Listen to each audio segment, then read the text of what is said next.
नमस्कार दोस्तों, मेरा नाम अलंकार सक्सेना है और मैं एक सर्टिफाइड फाइनेंशियल प्लानर हूँ ऑलवर्थ फिनसर्व प्राइवेट लिमिटेड की तरफ से। आज हमारे साथ मौजूद हैं सर्वांग योग आरोग्य के संस्थापक श्री आचार्य रजनीश तिवारी जी। और आज हम समझेंगे रजनीश जी से कि योग के जरिए हम अपने निवेश को और कैसे बेहतर बना सकते हैं। आचार्य जी, लोग इन्वेस्ट करते हैं हमारे यहाँ, इक्विटी सेक्टर में इन्वेस्टमेंट करते हैं, म्यूचुअल फंड के जरिए इन्वेस्टमेंट करते हैं, डायरेक्ट स्टॉक्स में इन्वेस्टमेंट करते हैं, कुछ लोग लॉन्ग टर्म के लिए, कुछ लोग शॉर्ट टर्म के लिए। लेकिन जब मार्केट गिरता है तो उनकी सोच कहीं गायब हो जाती है कि उन्होंने इन्वेस्टमेंट किसी गोल के लिए किया है या इन्वेस्टमेंट लॉन्ग टर्म के लिए किया है, और वो पैनिक हो जाते हैं और पैनिक में वो गलत डिसीजन लेना शुरू कर देते हैं। आप बताइए कैसे योग इसमें कैसे मदद कर सकता है? देखिए, जब लोग इस तरह का डिसीजन लेते हैं तो सबसे पहले होता क्या है कि उनका जो मन है वो गिर जाता है, उनका आत्मबल गिर जाता है और उनको एक क्लियरिटी नहीं होती है उनके दिमाग में।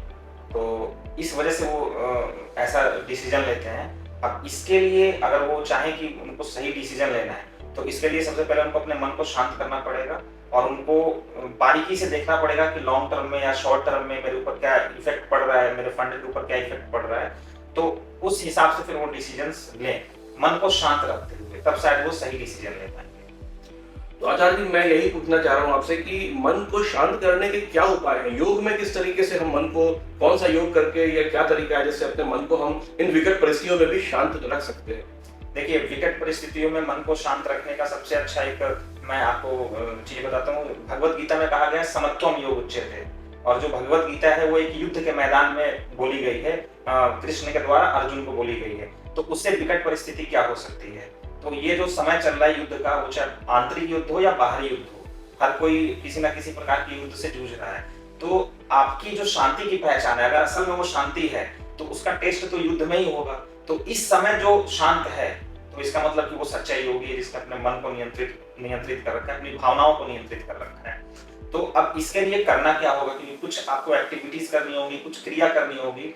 तो सबसे पहले हमें क्या करना है, स्थिरता चाहिए, शारीरिक स्थिरता, फिर आपका विचारों की स्थिरता, फिर भावनाओं की स्थिरता। तो इसके लिए योग में पूरा का पूरा एक क्रमबद्ध तरीका है कि आप आसन करें, आप प्राणायाम करें। आसन आपके शरीर को स्थिर करेगा, प्राणायाम आपकी श्वासों को, आपके विचारों को नियंत्रित करेगा, और ध्यान आपकी भावनाओं पे जो है नियंत्रण स्थापित करेगा। तो इस तरह से आसन, प्राणायाम और ध्यान करके हम इस चीज से उबर सकते हैं और अपने मन को स्थिर रखते हुए एक सही निवेश का तरीका हम अपना सकते हैं। तो दोस्तों, कैसे आचार्य जी ने बताया कि हम अपने मन को स्थिर रख सकते हैं योग के जरिए। तो आचार्य जी, मेरा दूसरा प्रश्न आपसे है, अक्सर देखा गया है कि इक्विटी मार्केट में लोग पैसा लगाते हैं तो प्रॉफिट के लिए पैसा लगाते हैं। हर आदमी पैसा क्यों इन्वेस्टमेंट करता है कि उसको ये लगता है कि मेरा पैसा बढ़े, लेकिन शॉर्ट टर्म में कभी कभी उनको अच्छा लॉस हो जाता है और लोग उस लॉस को देख के टूट जाते हैं, इक्विटी मार्केट में विश्वास करना बंद कर देते हैं और उनको लगता है कि ये जुआ है। तो हमारा जो योग है वो इसमें कैसे हेल्प करता है और योग क्या सिखाता है? देखिए, जो इन्वेस्टमेंट है, मैं आपके या सभी इन्वेस्टर से ये बोलना चाहूंगा कि इन्वेस्टमेंट जो है वो एकदम जीवन की तरह से है।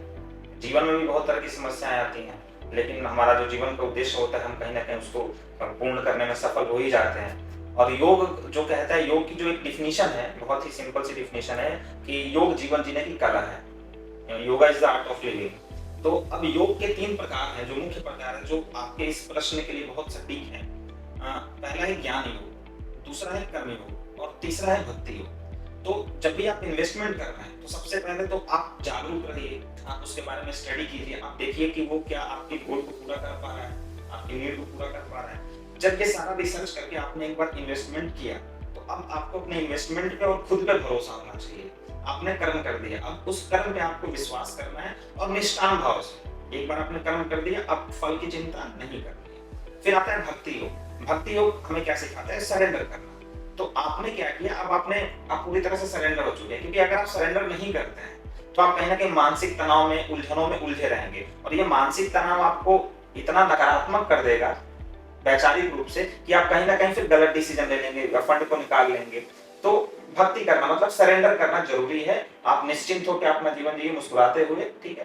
तो बीच में जो भी टर्बुलेंस आ रही है, जो भी उतार चढ़ाव आ रहे हैं, उसको पार करते हुए आप एक अच्छा रिजल्ट पाएंगे आप, ठीक है। अब इसमें जैसे देखिए, आपको अगर एग्जांपल दिया जाए तो आप जितने भी महापुरुष हैं उनका जीवन देखिए, विवेकानंद का जीवन देखिए, आप राम जी का जीवन देखिए, आप कृष्ण का जीवन देखिए, पूरा जीवन इनका स्ट्रगल से भरा हुआ है, अप एंड डाउन से भरा हुआ है। बहुत विकट परिस्थितियों में भी ये लोग धैर्य पूर्वक हंसते हुए मुस्कुराते हुए इन्होंने अपना जीवन जिया और इन्होंने अपने जीवन का उद्देश्य पूरा किया। तो एक इन्वेस्टर को भी अपने इन्वेस्टमेंट के प्रति यही एटीट्यूड रखना चाहिए। बहुत बढ़िया तरीके से आचार्य जी आपने इस चीज को समझाया। दोस्तों, ज्ञान योग, कर्म योग और भक्ति योग, इस तरीके से उन्होंने पूरा इन्वेस्टमेंट समझा दिया। ज्ञान योग का मतलब अगर आप इन्वेस्टमेंट कर रहे हैं तो आपको ज्ञान होना चाहिए, आपको नॉलेज होनी चाहिए, आपको समझ होनी चाहिए कि आप इन्वेस्टमेंट कहाँ कर रहे हैं, शॉर्ट टर्म में क्या वॉलिडिटी है और लॉन्ग टर्म में क्या रिटर्न्स आपको मिल सकते हैं। क्या ये इन्वेस्टमेंट आपके रिस्क एपिटाइट को फुलफिल करता है? क्या ये इन्वेस्टमेंट जो आपने गोल बनाए हैं अपने इन्वेस्टमेंट के लिए उनको फुलफिल करता है? दूसरी चीज, अगर आप पूरी नॉलेज के साथ इन्वेस्टमेंट को सीखा है, समझा है उस इन्वेस्टमेंट को, तो आपने कर्म करना है कि आपको वो इन्वेस्टमेंट कर देना है और विश्वास के साथ पूरे। और जब आपने इन्वेस्टमेंट कर दिया तो आपको ये शॉर्ट टर्म की वोलेटिलिटी में घबराना नहीं है, क्योंकि आप तो ये सोच के इन्वेस्टमेंट किए हो ना इक्विटी में। वरना आप इक्विटी में इन्वेस्टमेंट करते ही क्यों? वरना आप एफडी में इन्वेस्टमेंट करते, वरना आप डेट मार्केट में इन्वेस्टमेंट करते। आपने इक्विटी में इन्वेस्टमेंट ये सोच के किया है कि हमको शॉर्ट टर्म वोलेटिलिटी हमको मिलेगी ही मिलेगी, राइट? तो फिर घबराना कैसा? विश्वास रखिए, इकोनॉमी पे विश्वास रखिए, अर्निंग्स पे विश्वास रखिए, और कभी ना कभी ये आपको लॉन्ग टर्म में आपका इन्वेस्टमेंट शॉर्ट टर्म के टर्बुलेंस को क्रॉस करता हुआ आपको एक अच्छे रिटर्न्स की तरफ अग्रसित कराएगा और आपके फाइनेंशियल गोल्स को पूरा करेगा। आचार्य जी, एक और प्रश्न है आपसे। आजकल युद्ध और ग्लोबल टेंशन जो चल रहा है, इससे लोग बहुत डर रहे हैं, बहुत पैनिक हो रहे हैं। कैसे इस डर को शांत करें, कंट्रोल करें? सब तो बाहर की चीजें हैं, ये हमारे मन पर बहुत इफेक्ट कर रही है। देखिए, जो डर है तो पहले तो हमें खुद से ये पूछना चाहिए कि ये डर वास्तव में है भी कि नहीं है। क्योंकि दुनिया के किसी कोने में कुछ भी घटना घटित हो रही है तो क्या आपके जीवन पे उसका प्रभाव पड़ रहा है? आप अपने घर में हैं, आपका सही ऑफिस जा रहे हैं, आप अपना काम कर रहे हैं, सारी चीजें आपकी ठीक चल रही है, तो वो क्या है कि एक गलत सूचना, एक इंफॉर्मेशन आ रही है और उस इंफॉर्मेशन को आप अपने ब्रेन में सोच के उसको रिपीट करके आप परेशान हो रहे हैं। तो हमें पहले डर को समझना है कि वो डर वास्तविक है कि वो काल्पनिक है, वो हमारी कल्पना है। तो हमें उनसे बचना है। पहली चीज, ऐसी सूचनाओं से हमें बचना है जो सूचनाएं हमें परेशान कर रही है, क्योंकि हम कुछ अच्छा सोचने वाले हैं, हम कुछ अच्छा करने वाले हैं, तब तक कोई एक नकारात्मक थॉट आया और उसने हमारे डिसीजन को प्रभावित कर दिया, मैनिपुलेट कर दिया। तो इससे बचना है। दूसरी चीज क्या है कि अपने माइंड को पूरी तरह से फोकस रखना है। आपका माइंड, गीता में भगवान कृष्ण इस पे कहते हैं कि स्थिर प्रज्ञ हो जाओ, मतलब अपने भीतर स्थिर हो जाओ।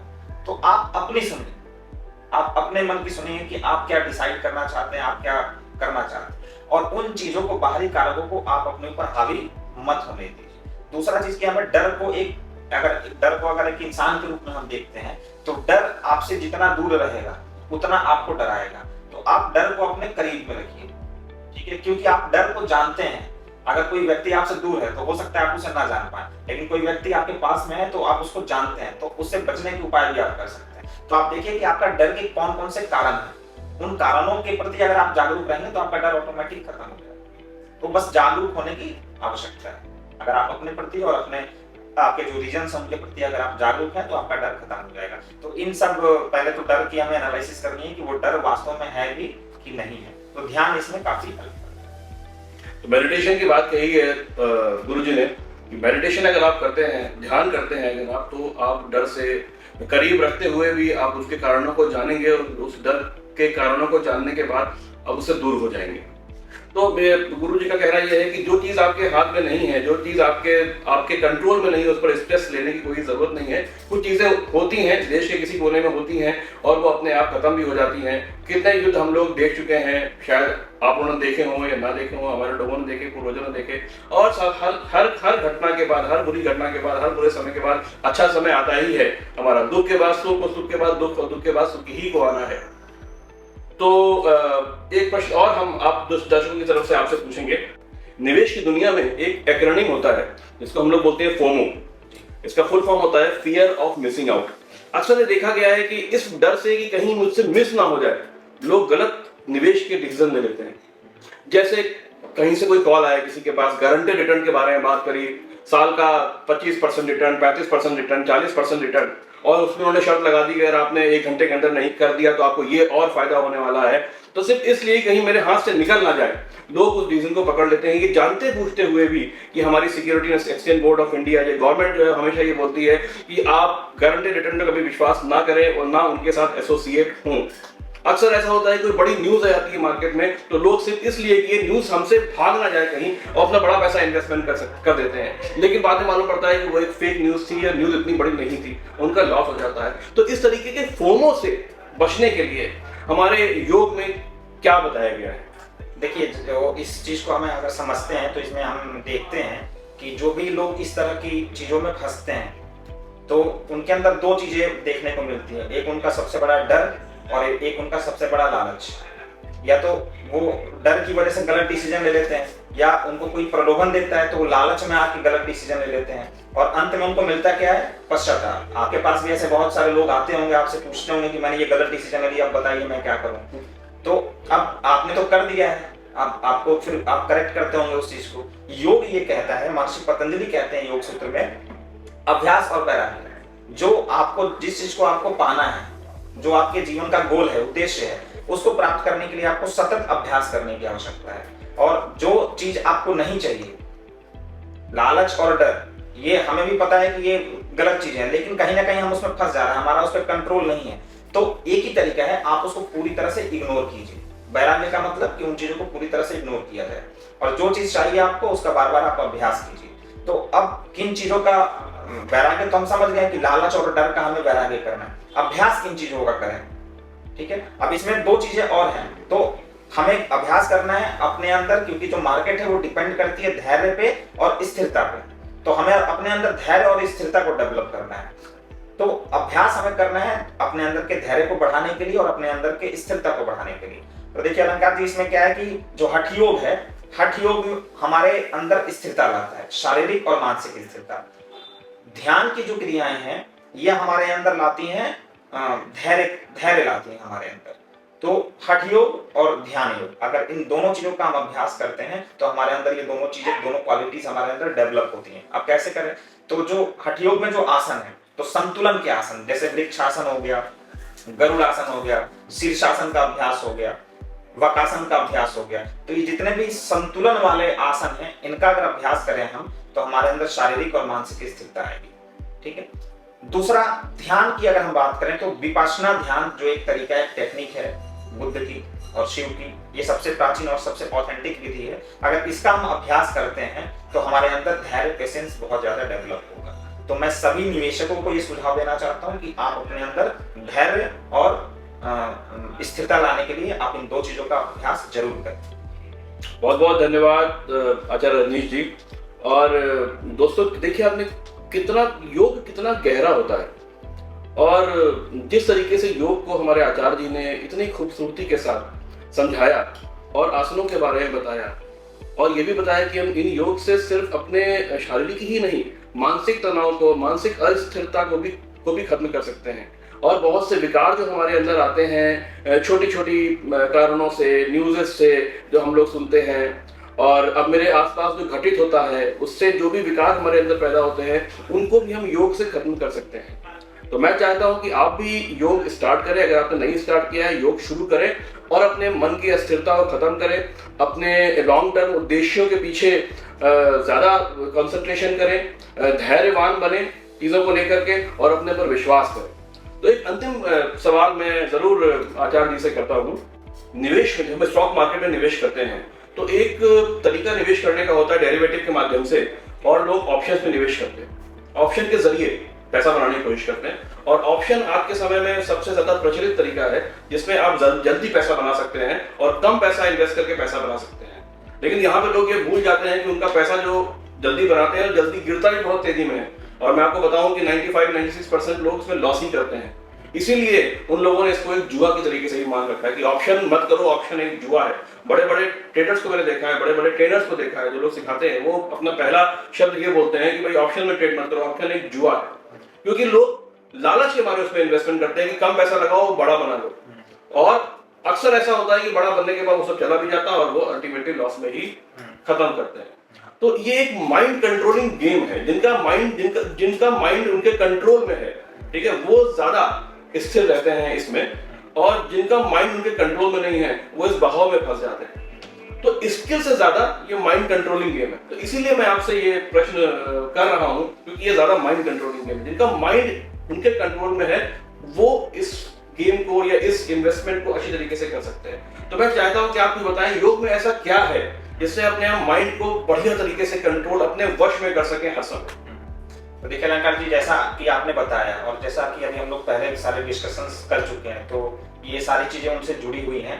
तो सबसे पहले तो हमें ये समझना पड़ेगा कि ये किसके लिए है और ये किसके लिए नहीं है, ठीक है। तो जो जिनके अंदर बहुत थोड़ा सा लालच वाला और डर वाला स्वभाव है, तो उनको तो बहुत ही जागरूक रहने की जरूरत है, ठीक है, क्योंकि वो 4 बार सोचे, अपनी कमजोरियों को पहले दूर करें।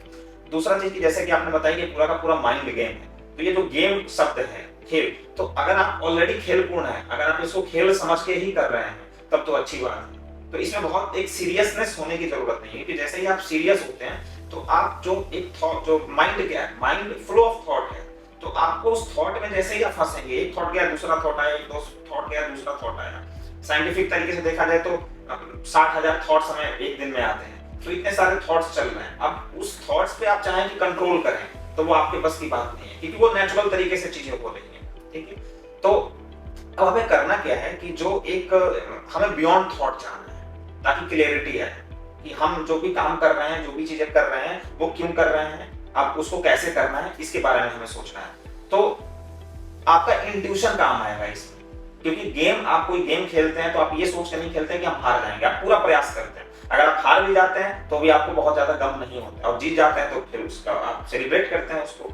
तो इस तरह की चीजों में तो पहले आप अपना निरीक्षण कीजिए, ठीक है। इसको बोला जाता है योग की भाषा में अगर हम कहें तो आत्म अनुसंधान। आप अपना अनुसंधान कीजिए, बाहर की चीजों पे तो आप रिसर्च कर ही रहे हैं, आप अपना भी रिसर्च कीजिए कि मैं उस चीज के लिए कैपेबल हूं कि नहीं। अगर आप कैपेबल नहीं है तो खुद को पहले उतना कैपेबल बनाइए, तब उसमें जाइए अपनी पूरी तैयारी के साथ, ठीक है। दूसरा कि जो मैंने बात की कि बियॉन्ड थॉट जाना है आपको, एक थॉटलेस, एक माइंडफुलनेस स्टेट में जाना है, क्योंकि जब आप माइंडफुलनेस स्टेट में होते हैं तो वहां उस हायर कॉन्शियस लेवल पे आप जो भी डिसीजंस लेते हैं वो डिसीजंस सबके कल्याण के लिए होता है। और हमारे योग में बोला भी गया है कि सर्वे भवन्तु सुखिनः। आप सिर्फ अपने सुख के बारे में ना सोच के आप सबके सुख के बारे में सोचिए। आज जो भी बड़े बड़े लोग हैं, जो बिजनेसमैन है, उन्होंने कहीं ना कहीं पूरे देश के बारे में, समाज के बारे में एक अच्छा सोच लेके आए तो उनको सफलता मिली। तो एक हम अच्छी सोच के साथ अगर इसमें आते हैं तो हमको लगता है कि उनको सफलता मिलेगी, और ऐसे लोगों के साथ मेरी भी शुभकामनाएं उनके साथ। बहुत बहुत धन्यवाद। देखिए दोस्तों, आचार्य जी ने बहुत आसान शब्दों में आपको बताया कि अपनी सोच को अपने कंट्रोल में रखिए और अपने सबकॉन्शियस माइंड में मत फंसिए, हमेशा कॉन्शियस रहिए। कोई भी आप ऑप्शंस में ट्रेड करते हैं, अपने रूल खुद बनाइए कि आपको कितना ट्रेड करना है, 1 करना है कि 2 करना है, कितना लॉस सीमित रखना है, कितना लॉस आप ले सकते हैं, कितना प्रॉफिट आपको लेना चाहिए। ये सब चीजें समझ करके और अपने कॉन्शियस माइंड के साथ आपको इस गेम में कदम रखना चाहिए, ये ट्रेड को करना चाहिए।